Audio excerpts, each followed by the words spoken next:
Hey guys, my name is JessiMew, and welcome back to another episode of an honestly very hard challenge. In the last episode, Nickole let out her war cry, summoning new soldiers to the fight against the bearyenas. And thankfully she was not disappointed. She actually found a newborn baby in the grass named Mars.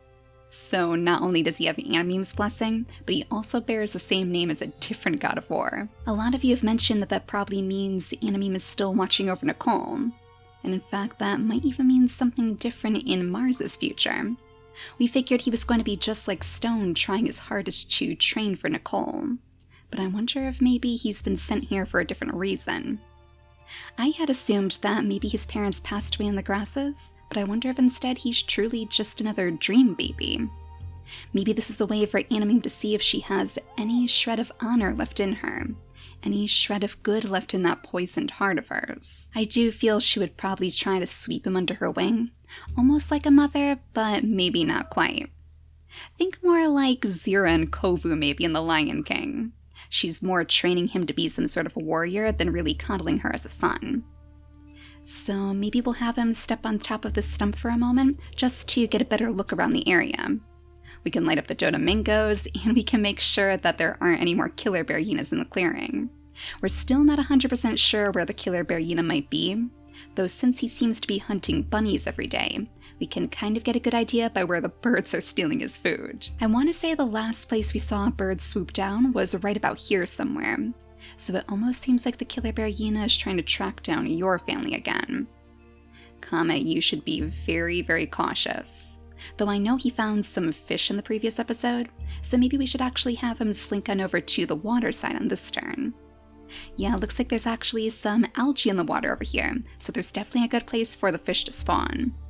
That'll be good for your family, something different than the acorns that I'm sure you're going to be indulging in. Now, since you're next to little Jericho, that means we can bring Celestite a little bit deeper into the grasses. We'll have her scoot her way over to the tree. Oh my gosh, and how perfect is this? They've actually found their own tree stump too. So that means you could put that to good use. You could use that to sing out your own songs. I'm thinking Celestite is probably getting a little bit worried anyways. Before, the Dodomingos were parroting that song of war that Nickole was singing, but now everything is quiet again. Since she doesn't feel death knocking on their door right now, she probably figures that Nickole is still alive. But she must be wondering what happened to the rest of her tribe mates. So I wonder if maybe she's going to send somebody out to spy on them. Somebody to just check and make sure that everything is okay. I'm wondering if maybe Jericho might be good for that mission, once he grows a second gem. Maybe that's what we'll have him do. Aqua's probably going to stay around the water side anyways. I was thinking she might actually scoot on back here so she can still keep an eye on this molehill. She hasn't given up on you, Mr. Mole. It's still going to be a few more turns before the mole comes back though, so maybe she can spend some time gazing into the stream again. If she's really, really lucky, maybe she'll even find a clown koi from the ocean down here. All it would have to do is swim all the way up these waterfalls to find her.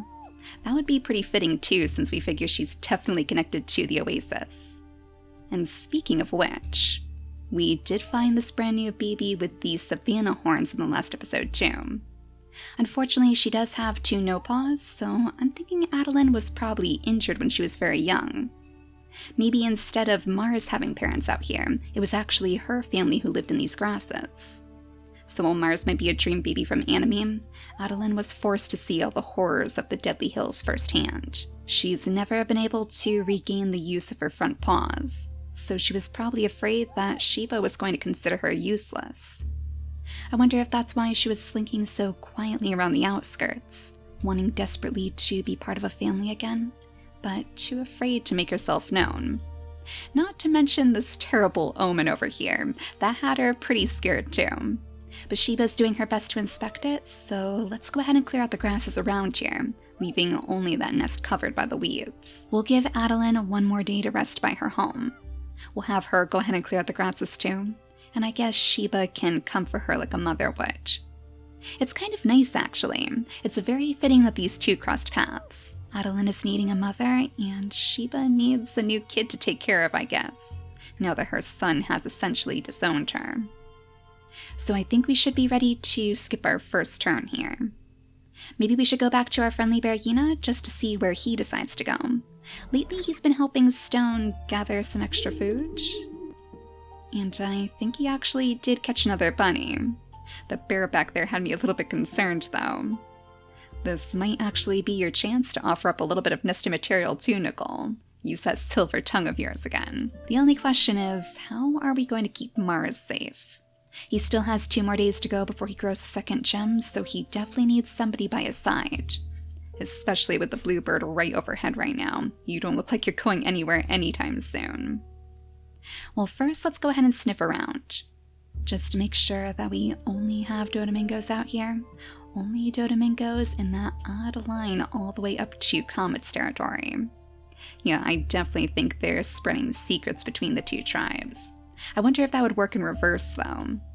It's not as though she has direct control over the Dodoningos, so there's always a chance that they might send secrets back to Nickole. After all, this Dodomingo right here, this one has been pretty loyal to our scorpion. It seems like every single day you have this Dodomingo tapping on your shoulder. It would be nice if the Dodomingo could keep an eye on you, Mars, but I don't think that's going to happen. In fact, maybe it's time that we bring Stone back. So unfortunately, that meat that the bearyena just caught, it seems like that's probably going to go straight to you, Mr. Bluebird. It might be a blessing in disguise, though. At least that means the bluebird is probably going to leave us alone. So you stay right there for now, Mars. And let's see if we can find a way to work Nickole around to the peaceful bear. Or do you think maybe Mars would pass the news about the bearyena to Nickole? That he needs a little bit of help to pick up the food. She would certainly go down to help him, right? Let's see if she can find her way around all of this darkness. It's a little bit tricky because there's still so many weeds over here. I'm thinking that's probably going to be the first order of business. As soon as Mars is old enough, you 2 are going to go on grass collecting duty. And I guess that means we'll just have to cross our fingers that whatever the bearyena caught is still going to be there on the next turn. For that matter, I hope he's not going to go out too far. Maybe he'll decide to turn around to let Nickole know what he's found. I wonder if he's even trying to sniff around for Sheba. He knows that she disappeared off in this direction, but you 2 are going to be long gone by the time he gets here. In fact, I wonder if maybe Sheba would offer to take Adeline with her. She doesn't really know where she's going, but it's better than being alone, right? So for now, you 2 can be lost together, working side by side to claw your way up the stream. Actually, I'm pretty sure I see some fish down there after all. Excellent, so it looks like we do have a 1 patch of algae over here. Oh, 2 patches of algae, even better. So you have plenty of fish to grab for you and Adeline to share. Now, was that the bluebird grabbing the food that our bearyena caught? Or was that the bluebird grabbing the food that the killer bearyena caught instead? It looks like this one up here is the one who definitely found a meal. So that's a little bit worrying. That means the killer bearyena is probably right over here on the outskirts somewhere. You better be careful, Mars. You do have a 2 in camouflage right now thanks to all of the weeds. But the stump is probably not the best place for you to hide. In fact, let's have you tumble down into the grasses again, just to be safe. Stone would probably tug you down there anyways. Maybe he has more training for you to do. Stone is not about to let any baby under his watch get lazy. So, we don't have any bluebirds near us, right? Yeah, this one is the closest. That means, Comet, you could come to the water, and you can bring your baby right behind you. No worries about any little bluebirds taking your baby away. Look at that, and it seems we have a clown koi in here after all. Unfortunately, it's not where you're looking, Aqua. But as we bring you over to the stream, oh, looks like you found an excellent place to do a little bit of resting, right next to yet another one of these stumps. It really seems like the deities want you to recruit some new members to your tribe, Comet. So you better make sure you have plenty of food to spare. And that means the best place for us to go is probably that oak tree. We'll have Celestite go ahead and jump on top of the stump to light up the area a little bit more. And from there, she can actually grab both of these acorns as she sniffs deep into the darkness for some more clues. No sign of any civilizations here as far as I can see. Definitely no wanderers, so that means it should be a great place for you 2 to make your home. I wonder if maybe we should make it a goal, before we end this series, to have a family beneath every last oak tree on this island, even the one all the way out here in the middle of the sea. That would be 4 separate trees, 4 separate branches of our tribe, and with all the rifts growing between them, it seems quite likely that they're all going to split. For that matter, maybe whoever goes after the killer bearyena over here would use the oak tree on this side of the island as a little place to rest. This is also very, very close to Whale Island too, and I suppose if we were going to continue the series in the future, we could always use a Whale Island as a way to get to some harder places. The only place I could see being tougher than the Deadly Hills is probably either the jungle or the mountain. We know the mountain was really, really difficult thanks to Adam's quest, and we don't often spend too much time in the jungles, so that might be an interesting thing for us to consider too. Now, I didn't hear any bearyenas catching food tonight, which is kind of surprising. Oh no, and the bearyena's slithering away, isn't he?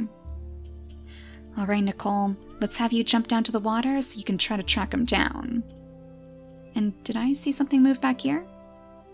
Okay, that was just our Dodomingo friend.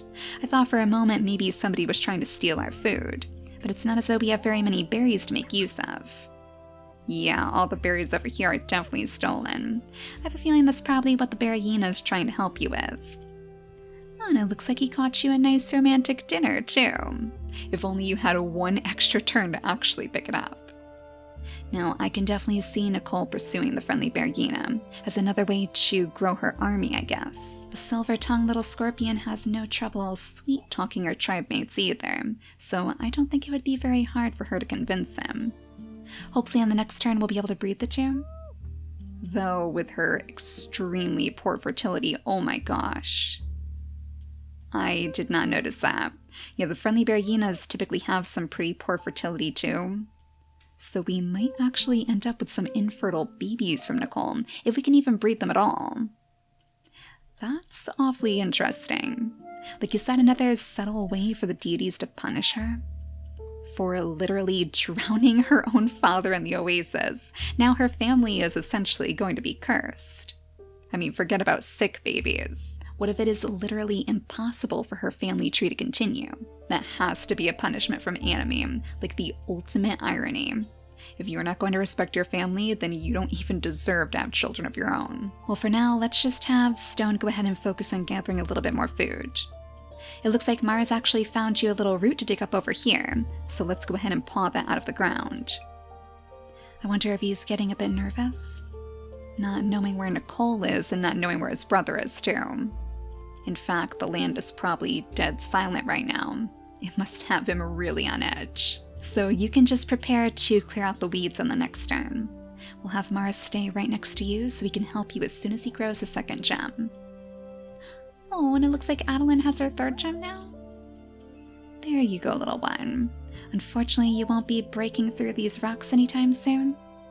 Though I do wonder if maybe Aqua would be able to see those giant savanna horns of yours, just barely peering out from above the grass tufts. That would actually probably have her pretty excited. I wonder if we jump her up here on top of the stump, lighting up tons and tons of nests. Oh my gosh, Celestite, no wonder you had so many Dodomingos over here. This is definitely their paradise. Will you grab some extra food too? Because it seems like you're going to have another mouth to feed pretty soon. If Aqua sees you, she is going to be so excited. Finally, somebody who looks like her too. You two definitely have some sort of connection. So there's still a little bit of fish in the stream. We'll have Sheba go ahead and grab that for you. And then Adeline can start working her way around these weeds. It'll take her quite some time to stumble out into the clearing anyways, with a Dodomingo after Dodomingo lighting her path. Oh my gosh, I wonder if that's how these two are going to cross paths? If the Dodomingos are like parroting their noises back to each other? Maybe Aqua is even taking a little moment to sing on top of the stump, to pretend that she's a leader just like her father is, and the Dodomingos will help that song reach Adeline in the end. Now all that should be left is you back here, Comet, with your baby Jericho. Oh, and that nest too. Somebody is probably going to want to pick that up, but right now you should really just focus on the fish. Grab each and every last one that you can get your hands on, and I guess that means Jericho's going to have to stay right next to you. We don't want him getting too far away with those bluebirds circling overhead. So let's go ahead and skip the day again. I think this time we'll go back to Nickole, just to see exactly where the friendly bearyena is going. Oh good, and it looks like he left the meat for you? That was very, very kind of him. And he's even turning back to the tree, too. Oh no. Oh, and that tiny little bit of Dodomingo meat. That is always so sad to see. Your most loyal Dodomingo follower has unfortunately passed away, and since we know the killer bearyena is definitely lurking, I think this would be a good opportunity for Mars to do a little bit of cleanup. We'll bring him right back on top of the stump again and have him grab the extra meat. And I guess on the next turn, training can officially begin. I suppose Stone probably needs a little bit of extra time to actually clear out an area anyways, and to make sure that no more of these pesky bunnies are getting in the way. So Nickole, we should probably have you pick up this meat, huh? Then we'll bring you through the grasses so you can hopefully catch up to the friendly bearyena. Yeah, I guess you're going to have to stay right here for now. We'll make sure that you get the chance to breed with the friendly bearyena before he passes away, though. It's too bad they have such a short lifespan compared to our creatures now. It makes them kind of fade away in the blink of an eye compared to our tribes. And it makes that romance all the more bittersweet. Now Sheba, you must be getting a little bit concerned about where Adeline may have run off to. Though I suppose that singing in the distance might even put you at ease. It's certainly much better than the war songs you were hearing before. So I guess you could spare a couple of extra turns for a few more fish. And as we have Aqua go ahead and pick up her bunny meat, let's have her charge out into the clearing too, following the songs of the Dodomingos as Adeline sings back to her. A little duet to bring these two prophets together, and goodness knows they could both use a little bit of guidance. So now Adeline, not only do you have a bit of a family in Sheba, but it looks like you are going to make one very good friend in Aqua. I guess for now we'll just have her go ahead and clear out the grasses. She's probably a little bit worried that Sheba's not going to be able to find her after all. And even though she is very, very curious about this creature over here, she still wants to keep her mother in the loop. So, Comet, any more fish down here for you? It looks like you may have actually fished this entire stream dry. And for that matter, it looks like the clown koi may have disappeared as well. I wonder if maybe he escaped down the waterfalls straight into the tide pools. That's definitely something that's worth letting Aqua know about. You know how important those clown koi can be. I guess it probably sets your mind at ease though. Just knowing there's a clown koi around means this place is probably very, very lucky. Let's have you scoot on up here, and we'll bring your little baby right behind you, as the shadows of the bluebirds circle overhead. Did this bluebird never actually leave us? He definitely got his fill of food because he is up very, very high. Huh, I was sure that the bluebirds disappeared once they ate, but it seems like that's not the case. Do you think they only go after our creatures when they're down low like this? Circling around for something to swoop away? That is one theory that I definitely do not want to test anytime soon. Always keep a watchful eye on your baby, Celestite. How many more days do you have to go before you can have your baby anyways? 3 more days. Okay, so we're getting super, super close now. The healing fruit has grown back too, so we know you're going to be able to make good use of that.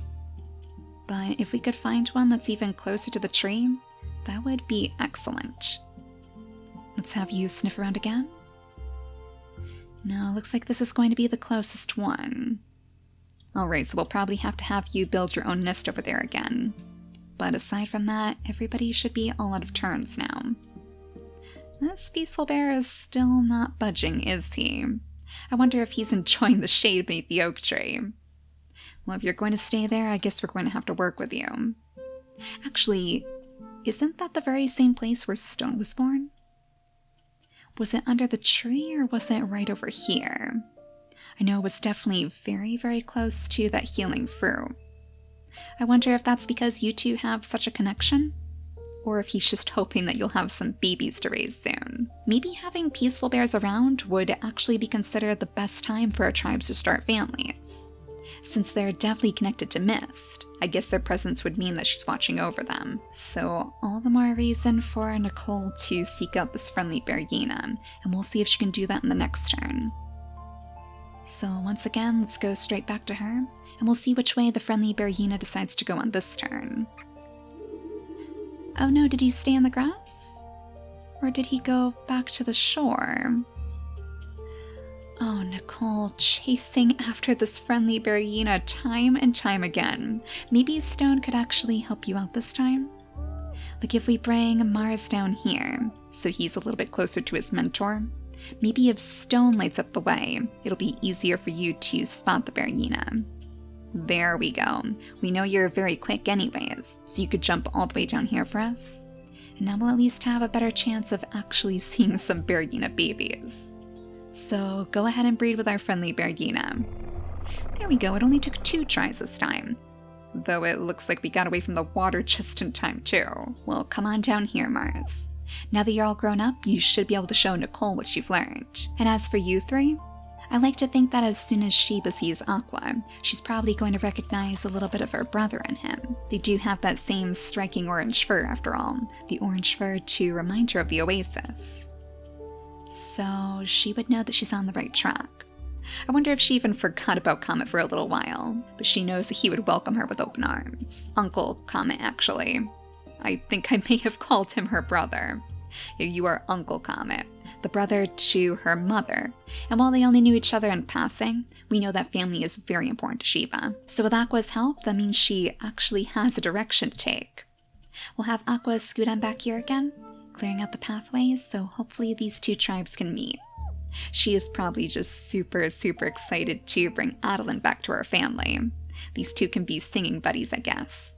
Not only trying their hardest to pick out clues and prophecies in the grasses, but keeping each other company too. I guess we can't rule out the fact that she still saw this terrible omen out here though. And since it is very close to Nicole's family, I still have some sneaking suspicion that it has something to do with her.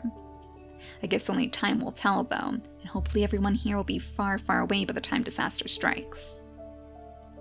So Jericho, you must only have just 1 more day before you're fully grown, so pretty soon you'll be ready to take on your spying mission too.